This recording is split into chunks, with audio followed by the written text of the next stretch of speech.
আসসালামু আলাইকুম। Engineer next বিডিতে আপনাদের সবাইকে স্বাগতম।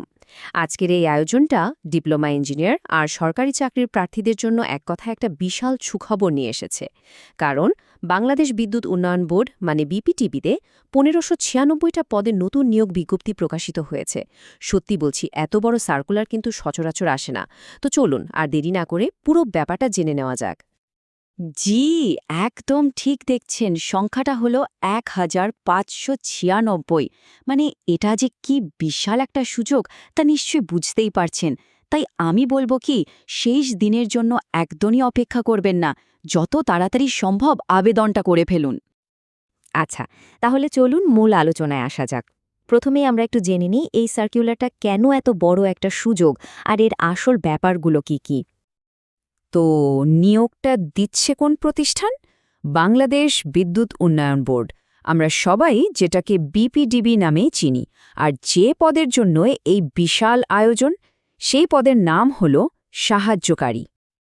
এখন আসি আসল কথায়। দেখুন, যারা ডিপ্লোমা ইঞ্জিনিয়ার আছেন বা একটা ভালো সরকারি চাকরির খোঁজ করছেন, তাদের জন্য এটা কিন্তু একটা সোনায় সোহাগা সুযোগ।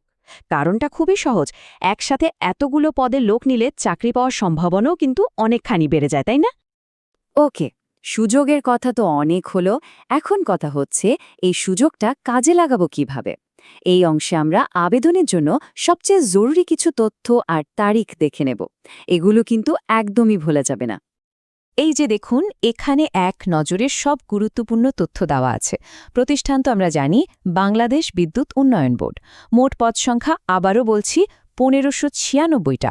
আবেদন ফি একদমই কম, মাত্র ৫৬ টাকা। আর আবেদন করতে হবে যে ওয়েবসাইটে, সেটা হলো bpdb.teletalk.com.pd। আর সবচেয়ে গুরুত্বপূর্ণ জিনিসটা হলো ডেডলাইন। এই তারিখ দুটো মাথায় গেঁথে নিন। আবেদন শুরু হচ্ছে ২৪শে নভেম্বর থেকে, আর আবেদনের শেষ দিন হলো ১৫ই ডিসেম্বর। আমি তো বলবো আপনার ক্যালেন্ডারে এখনই তারিখটা মার্ক করে রাখুন। তারিখ তো জানা হলো, এখন কি করতে হবে? আবেদন করতে হবে। চলুন এবার স্টেপ বাই স্টেপ দেখে নিই কিভাবে কোনো ভুল ছাড়াই পুরো আবেদনটা আপনি কমপ্লিট করতে পারবেন। একটা জিনিস মনে রাখতে হবে, পুরো আবেদন প্রক্রিয়াটাই কিন্তু অনলাইনে হবে। আপনাকে বিপিডিবির যে অফিসিয়াল টেলিটক ওয়েবসাইট আছে সেখানেই যেতে হবে। হাতে হাতে বা অন্য কোনোভাবে আবেদন করার কিন্তু কোনো সুযোগ নেই। অনলাইনে আবেদন করতে গিয়ে অনেকেই যে ভুলটা করে, সেটা হলো ছবি আর সিগনেচারের সাইজ নিয়ে।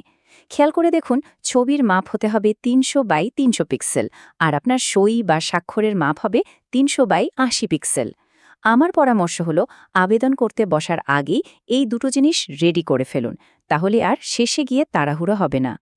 ফর্ম ফিল আপ করলেই কিন্তু কাজ শেষ না। এর পরের ধাপটা আরও বেশি জরুরি, আর সেটা হলো আবেদন ফি জমা দেওয়া। একটা কথা মাথায় রাখবেন, ফি যদি জমা না দেন, তাহলে আপনার কষ্ট করে করা আবেদনটা কিন্তু বাতিল হয়ে যাবে। যখনই আপনি অনলাইনে ফর্মটা সাবমিট করবেন, সাথে সাথে আপনি একটা ইউজার আইডি পাবেন। এই ইউজার আইডিটা খুব সাবধানে কোথাও লিখে রাখবেন বা সেভ করে রাখবেন, কারণ এই আইডিটা দিয়েই কিন্তু আপনাকে টাকাটা পাঠাতে হবে। ফি জমা দেওয়ার নিয়মটা খুবই সোজা। আপনার একটা টেলিটক প্রিপেড সিম লাগবে।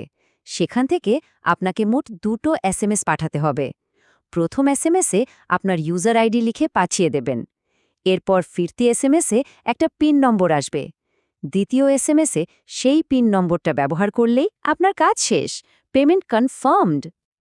আচ্ছা, ধরে নিলাম আপনার আবেদন করা শেষ, কিন্তু আসল খেলা তো শুরু হবে এখন। চলুন এবার কথা বলি পরীক্ষার প্রস্তুতি নিয়ে।